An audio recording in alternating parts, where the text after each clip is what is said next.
Ginakaulahing kalihukan sa Ramon Aboitiz Foundation Incorporated. Usa ka Young Citizens Forum ang ipahigayon karong adlaw sa mga scholar sa Young Minds Academy kun YMA Season 7, usa ka Youth Leadership Development Program sa Ramon Aboitiz Foundation Incorporated kun RAFI. Paghisgutan sa mga panagtigom ang dakong tahas sa mga kabatan-unan karon sa natad sa community development paingon sa direksyon sa usa ka mamaayong sugbo. Gikatakda nga ipresentar usab sa mga scholar sa YMA ang mga resulta sa ilang mga community assessment sa mga nagkalain-laing syudad ug lungsod sa Metro Cebu diin ilang gipahigayon ng ilang immersion. Sa laing bahin, pormal na nga gilusad ang programang Our Cebu niadtong Huwebes dungan sa unang adlaw sa pagsaulog sa Kapitolyo sa ika-444 nga founding anniversary niini sa lalawigan sa Sugbo. Usa ka memorandum of agreement ang gipirmahan ni Cebu Governor Elario Davide III ug ni Ms. Amaya Aboitiz, Deputy Director for Operations sa RAFI. Usa ka Our Cebu Program Council, Technical Committee Evaluation Team ug Program Management Unit Executive Committee ang giporma nga mao ang mangudo sa paggrado sa mga nagkalain-laing lokal nga kagamhanan dinhi sa lalawigan. Ug mao kini ang mga nahitabo karong simanaha sa Ramon Aboitiz Foundation Incorporated. Kini si Pagtukig Carmel, maayong buntag. Ito po ang mga bayani sa imong komunidad gadto sa Ramon Aboitiz Foundation Incorporated Triennial Awards, ang nagunang Social Development Awards sa Visayas ug Mindanao. Download sa nomination form sa www.rafi.org.ph/Triennial Awards. Ipala ang nomination form gadto sa Ramon Aboitiz Foundation Incorporated sa 35 Lopez Haina Street, Cebu City 6000. Alang sa dugang kasayuran, tawag sa telephone number 032-418-7234, local 105 o log on sa facebook.com/rafi.org.ph. Deadline sa nominasyon sa Disyembre 15, 2013. Okay, balik ka, no? Sige. Karon taon-taon, no? Atong mabati, no, ang interview nato nga atong gikahinabi si Dr. John Clifford Aranas. Usa ni siya ka internist, pulmonary and critical care medicine, no? So sa pulmonary rehabilitation and exercise physiology specialist. Yeah. Usa ni siya ka staunch advocate for a smoke-free Cebu, no? O ilang grupo gitawag og baga. Sa meaning sa baga, breathe always good air, no? So mo na nga totod aton siyang ma-interview, nindot kayo ka makapaambit siya sad sa ilahang mga advokasya o mga gihimo karon, no, nga mga pagkampanya aron maedukar ang atong mga kaigsuonan. Unyang niya sa mga experiences sa paghandle niya sa iyang mga patients, no, sa lung cancer. Karon taw-taw ato nang mabati kuyog sa ato ang mga pagtuki field reporters. Okay, sa ato sa AJAC, Sir Ronald, karon unsa may mga kuyog sa unsa may mga dagkong kalihukan ninyong karon nga inyong gihimo? Kuyog sa ato pong mga volunteer doctors. Actually, naatay mga schedules nga smoking and lung cancer nga lectures sa nagkalain-lain nga eskwelahan diri sa Cebu. Nanatay mga schedules na for the next few days, for the whole month sa August. Pero I think usa sa siguro sa mga impormasyon nga gazlahan sad ko nga ako i-share sa atong mga kaigsunan pagtukitas kay kining mga insidente, kabahin sa insidente sa lung cancer kay base sa atong datos manggod nga naay mga bata na pagyud kaayo nga ma-diagnose ini niya nga mao nga sakit. Mga bata pa. Bata pa. Base sa atong intro ka ganina, mga 14. Oo. Anyos, no? Oo. Ang kining sa ato, for example, nga naanay mga kining mga bata pa, babae or lalaki nga nagpangidaro between 20 to 24 years old, ma-diagnose na og lung cancer. Oo. Na ay mga incidents Base sa itong datos, anang mga idara, ha? Oo. And then, it's unfortunate, ha? Mga bata, Pakistanis, unta. Instead of mag-enjoy sa ilang kabatanon, they are basically mag-face sa problema, sa sakit nga cancer sa baga. Ikaduha is, kasagaran sa mga kaso, kining ma-diagnose na gani. Ang pangidaron ka ng 60 na pataas. So, it's unfortunate because kay kasagaran na itong mga igsuon, di ba kanang manarbaho, unya supposed to be after retirement, di ba, pa-relax na unta. Oh. di ba, ma-enjoy sa ilang retirement fee, Mm. ma-enjoy sa ilang, sa ilang pension. Pero, instead, nagkasakit na hinoon. Sakit sa kining atong gitawag og kining cancer sa baga, which is unfortunate kay instead of ma-enjoy na unta to nila ang ilang pila ka tuig nga gitrabahoan, Yes, ilang mga pagpaningkamot. paningkamot, then dili na hinoon ang uban pa kuwang pagani ibayad para pagpatambal sa Pila tayo mga ospital. edad base sa atong dato Sir Kining Ronald? ang sa mga bata gyud nga madayag 20. kana 20 between 20 to 24 na anay 24. mga incidents Ano like na mga insidente? every year siguro na ay usa or duha ma-diagnose ini niya diri sa Metro Cebu area. Mm. Pero ang pinakadaghan jud kini yung mga 60 pataas. Sa ako nang gikaingon imbes nga mag-enjoy na gyud unta kay wala na trabaho, they have all their time para malingaw-lingaw na gyud unta sa after pila ka tuig nilang kayod og maayo para Makatigo, makapundo, mapanahon sa retirement, para ma-enjoy. atsahay na ang panginabuhi, atsahay na ang kahimtang, apan nag-anto sinoon, no? So, Tungod sa sakit, no? sakit. Yeah, mao na siya. I think more than 30% sa mga kaso nga na-diagnose nagpangidaron sa 60 pataas. So, more or less mga kuan siya mga 100 kaping ka mga kaso. So, ubay-ubay, no? Oo. So, kung kanali atong basihan, ha? Sulod pa lang gani na sa mga areas nga gikuhaan na to sa datos. Kana. What about the other places? Kung Kana. ato na Sa siya siya. i-consolidate. Og ikaduha mo balik ko kato sa imong intro pagtukitas. Di ba sa imong intro nga, di ba? Sa matag duha ka mga pasyente ma-diagnose og lung cancer. Ang usa mamatay within the year Within the siya na-diagnose. Mm. So in ana ka bati ang survival or prognostic ini nga mao nga sakit. Mm. The reason kay kasagaran sa mga diagnose niya late magud sa age. Yeah. So sa atong interview niya ni Dr. Aranas, no, atong sayran gikan niya unsa may mga kanang mga major causes gyud sa lung cancer niya magisgod siya kabahin sa kanang unsa may kanang yun sa mana nga maapektahan ka unya unsa una nga makuha na gyud niyo sa kanang gitawag nito expert's point of view, sa specialist point of view kay haron makakuha gyud sa kita og mga kasayuran gikan gyud sa eksperto kabahin ni lung cancer. Importante sa siya like unsay mabuhat once nga magka-problema gid ka or masakit ka o asa or kinsa ang imong maduol para ka matambalan.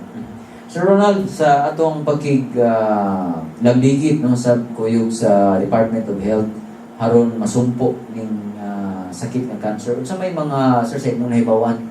Unsa may mga kasagaran nga mga programa pud nga ilahang gihimo karon sa Sa pagkakaroon like ang Department of Health Regional Office 7 for example, actually katong sa mga atong kaigsuonan mababaye ug malalaki nga naghuna-huna gani nga moundang sa pagpanabako.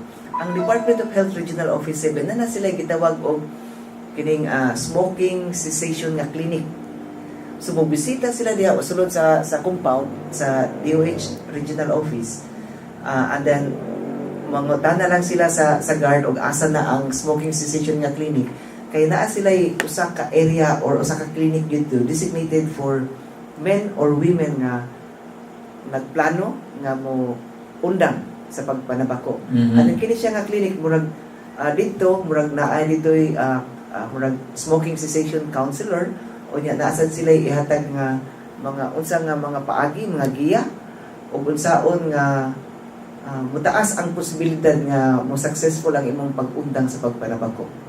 So, I think dili pa magud ni siya kaayo wala pa kay nahibaw-an sa publiko pero I think dako sa ni siya og ikatabang. Yes. Labi na sa atong mga kaigsuonan nga serious gyud ang plano Nga maundang gusto pagpanigarilyo. gyud no adunay will nga muundang apan wa pay idea kung saon. Unsaon kay didto magiyahan sila og unsa nga mga posible nga paagi nga iyang sundon para siya makaundang gyud successfully sa pagpanabako. Which is importante gyud sad siya. So muna siya atong mga pangutana sa atong mga kaigsuonan na si Ronald no kato na binigit ko tong nanabako no na binigit katong dugay na. So atong pangutana nila sa man gyud inyo na parang i-career. May natang bunga, no? I-career or Seryoso na bagyod mo ani nga kanang inyo na gining kuanon murag hantod-hantod na bagyod o baka kung naguna-una mo nga kanang maayo pa. Oo. No? Or muundang. Kay daghan sa gyud mga nakaila nga naa sa gyud na sa ilang plano nga moundang. I think kana lang walay opportunity nga somebody or institution nga murag makagiya gali nila or makatabang para sa gyud sila nga makaundang gyud unta successfully sa mao nga bisyo. Muna nga kinahanglan gid siya kung mahimo pugnan, kinahanglan gid siya likayan. Kay dako siya epekto sa mga non-smokers. No? So may tag sila rang mga nag-smoke mo oray naapektahan apan daghang mga kaso nga nagpakita nga naapektahan sa gyud ang Daghan. mga Sa non-smokers. Pilipinas, sa katong nahisgutan sa or na-reported sa DOH, di ba nga, ang total number of smokers sa Pilipinas, like 17 point something million lang. Pero ang mga passive smokers, ang ilang number is mga 28 or 26 milyones. Milyones. So imagine na rin Passive smokers na. So, dili man ba ko nga na-expose na-expose sa mga nanigarilyo sa surroundings. So with that data, with that information, makaingon ta nga ma-probar na to ba dako kayo epekto no sa mga non-smokers po. So muna nga kita pod nga mga be responsible kung smokers ka nga di ba ka maka-apekto pod sa imong palibot sa environment no dako sa siya epekto ug ingon sad sa mga tawo nga duol no sa imong pagpanabako. So mga igsoon nga nining ato ang pag-isgot-isgot karon kabahin sa lung cancer mahinautang matagaan ninyo og higayon nga makainuklog ta part sa ato ang inyong pag tanaw sa atong kinabuhi kung ayan ba siya natong undangon o katong mga wa pa sugod ang ayan ba kantong sudlan ng di kay tataw o klaro na kayo ang mga datos o mga information kabahin niini kunya na di man lang kay ato malaning mandungog makita ang sige nato Daghan na atong dagang kay mga obserbaran. kaso o ato maobserbaran no so mo na nga mga maigsoon mobalik ta human naman yung pipila ka Kay bawba mo nga taas ang mortality rate sa lung cancer, gilabon pa niini ang mortality rate sa breast, prostate ug colon cancer. Ako si Pagtubig Chrissy, naghatod ng mga gagmayng kaalam. Ania ang mga pinakaunahing balita nga may labot sa atong kalambuan. Mga gobernador ug mga mayor nga sakop sa Central Visayas ang mipirma sa Declaration of Commitment on Preventing and Mitigating Disasters. Nalatid sa maong deklarasyon nga ang maong mga lokal nga kagamhanan sa Cebu, Bohol, Negros Oriental ug Siquijor makigalayon sa national government ingon man sa ubang stakeholders alang sa prevention and mitigation of disasters. Samtang mopahigayon og usa ka seminar ang Cebu City Legal Office nga may labot sa graft and corrupt practices and the Code of Conduct and Ethical Standards of Public Officials and Employees alang sa mga bag-ong nasublian nga mga opisyales. Ang maong seminar ubos usab sa pakigalayon sa Office of the Visayas Ombudsman di nakita ang kinahanglan sa pag-edukar sa mga bagong opisyales aron malikayan ang daghang kaso mapa-administratiba o kriminal. Ug maugkadto ang mga balita sa kalambuan karong simanaha kini si Pagtuki Carmel maayong buntag. Ituboy ang mga bayani sa imong komunidad gadto sa Ramon Aboitiz Foundation Incorporated Triennial Awards, ang nagunang Social Development Awards sa Visayas ug Mindanao. Download sa nomination form sa www.rafi.org.ph/Triennial Awards. Ipala ang nomination form gadto sa Ramon Aboitiz Foundation Incorporated sa 35 Lopez Haina Street, Cebu City 6000. Alang sa dugang kasayuran, tawag sa telephone number 032-418-7234, local 105 o log on sa facebook.com/rafi.org.ph. Deadline sa nominasyon sa Disyembre 15, 2013. Okay mga igsoon, mobalik ta. Nining punto ha atong paminaw no ato ang pakikinabik ni Dr. John Clifford Aranas no? Nga mo'y muhatag no, sa iyang mga experts. Lung cancer right now is on the rise. No? And, one thing that people need to understand that the single strongest risk factor for lung cancer is still cigarette smoking. Of course, when you are genetically predisposed, meaning to say that you have relatives who have cancer or lung cancer, you are at risk for developing lung cancer, more so if you smoke. What perhaps people don't know about lung cancer is, despite advances in medical science, the outlook is still not very good. Lung cancer has remained one of the more difficult cancers to treat. Not only is it because of its aggressiveness, but perhaps, especially in our country, more often than not, lung cancer is detected late in the disease. That's why the outcome is not very good. So, When we talk about early signs, early in the course of lung cancer, usually the person who has it has no complaint. And when the patient starts to have complaints, it may be late already. And the symptoms or the complaints will depend on where the cancer is. If it's in the lungs, especially if it's blocking the airway, you have cough, difficulty breathing, sometimes you're spitting out of blood. Sometimes the symptoms relate to distant spread of the cancer, like bone pain, or abdominal pain because the tumors spread to the liver, or even symptoms like stroke if the cancer is spread to the brain. But by and large, in the early course of the disease, the patient is usually asymptomatic, or what we call they don't have complaint. And more often than not, as I've said, when the patient has complaints already, the disease may be in the late stage already. Of course, there are other symptoms like weight loss, unexplained fever. what are the risks of lung cancer, doctor? Genetics, exposure to different what we call noxious stimuli. Although among the when we say noxious stimuli, in simple terms, mga lung irritants. Although among the lung irritants, in our late term, cigarette smoking is the strongest risk factor. Cigar smoking, inhalation of exhaust, some form of radiation, diet has been implicated in a lot of other forms of cancer also. If you, as they say, if you feed yourself junk, then you expect junk to come out. So, without explaining it in very scientific terms, if you eat a lot of, shall we say, unhealthy foods, this will increase your risk of developing cancer, whether it's in the lungs or some other parts of the body, more so if you smoke. How? It's a growing chunk of patients who develop lung cancer are female who never smoked in their life. But these are people who have the genetic predisposition to develop cancer. What is the survival rate of lung cancer patients? Not very good. Most especially because we detect lung cancer at the later stage.